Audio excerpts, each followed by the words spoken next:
The economics of the Industrial Revolution. The Industrial Revolution occurred between the mid-18th to mid-19th century. It brought about change in agriculture, manufacturing, mining, transportation, and technology, which all had large effect on social, economic, and cultural conditions of the time. It is recorded to have started in the UK, but soon spread to North America, Japan, Western Europe, and then quickly to the rest of the world. It was a huge turning point that still largely influences our lives, and was the spark of the production line we know today. It sparked the cravings for income and the pattern of population growth, as well as largely increasing the living standards of the lower and working classes. The cause was said to be the development of new innovative technology that then allowed effective production for future innovative technology, having a positive multiplier effect on the economy. These innovations were in the main space of trade, including textiles, steam power in steam engines, and so shifting the reliance from muscle power to wind or water, and making the switch from organic to fossil fuels, leading to greater production and allowing the economic growth to excel as it did. But one of the biggest developments of the time was not the production itself, but the knowledge that was passed through the workforces. This was done as study tours and travel became popular with increased income. Travel diaries were kept and studies recorded and then shared between common workplaces. With the iron printing press invented in the 1800s, sharing knowledge became an easy task, allowing anyone to have the knowledge needed to succeed in the new society.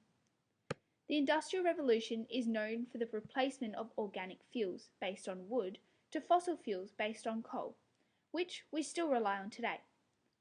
This was adapted from the use of coal reverberatory furnaces in 1678 by Sir Clement Clerk. This allowed for effective power sources, and so more powerful or efficient machinery could be made and used. This machinery could not have been made, however, without the development of machinery tools developed in the 18th century from a group of clockmakers, including the works of Joseph Whitworth. And with the shift from farming to industry, there was a large impact on agriculture. Many assumed that the agricultural farming sector diminished with time. However, this was not the case. The Industrial Revolution brought new machinery that allowed more efficient food production and so actually benefited the industry. However, some jobs were replaced by machinery, and so unemployment levels may have risen. With the increased demand for supplies and material, transport needs increased. Inland transport with London was improved dramatically, with turnpike road networks, canal and waterway networks, and the initial development of their railway network. This allowed supplies as well as ideas to be spread quickly. With all this development, the economy was promised to expand. Production was higher, creating a greater supply and so decreasing the price of stock. This decreased price was attractive to more consumers, and so demand increased as well. The famous definition that one man's wage is another man's income stood very true around this time. With the sudden spike in income amounts, people were spending their newfound wealth on what they may not have been able to indulge in before. This meant others would get the new income and then spend that. It ends up being a complete cycle of the income amounts, with an increasing rate, as more people get involved in the consumption. More spending on goods then means an increase in the living standards. But this was only often seen in those that were at the top of the social hierarchy to start with. The lower class people took longer to gain their share in increased economic wealth, but once done, were increasing at a sustained rate. Average life expectancy rose quickly from an average of 35 for males and 39 for females to around 56 for males and 58 for females in England from 1840 to 1974, showing the increased living standards that were expected. As can be seen in the graph, real wages from the working class experienced huge inclination from the 1850s onwards as a result of the Industrial Revolution.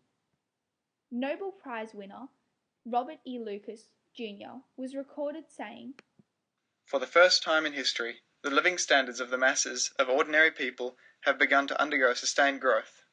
Nothing remotely like this economic behavior has happened before. Up until the Industrial Revolution, where increased living standards lengthened life, populations had remained relatively constant throughout England and Wales, sitting on around 6 million from 1700 to 1740.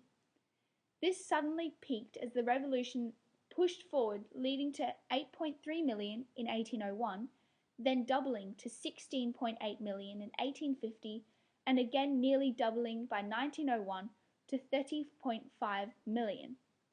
Europe increased from 100 million people in the 1700s to a huge 900 million in the 1900s, after the revolutionary peak. These huge growths can be directly linked to the increased living standards. The vertical blue line on the graph, although marking the beginning of the Industrial Revolution, can also be noted to show the point at which the population of the world started experiencing rapid growth. As can be seen by the green 2010 dot, we are still continuing this rapid growth in the world today. The Industrial Revolution has had a positive multiplier effect from the increased ability to produce new technology. The technology then created new machinery, which increased supply. This increased supply then allowed cheaper prices. The prices then added demand and allowed for more consumption. The payment of the consumption acted as income, which was then spent in markets. The goods, along with the technology increased in health, added to an increased living standard. This living standard meant more successful families, and so population increased. This continued in a cycle as demand continues to increase, and still continues today, as we follow the trends of the Industrial Revolution, but on a slightly smaller scale.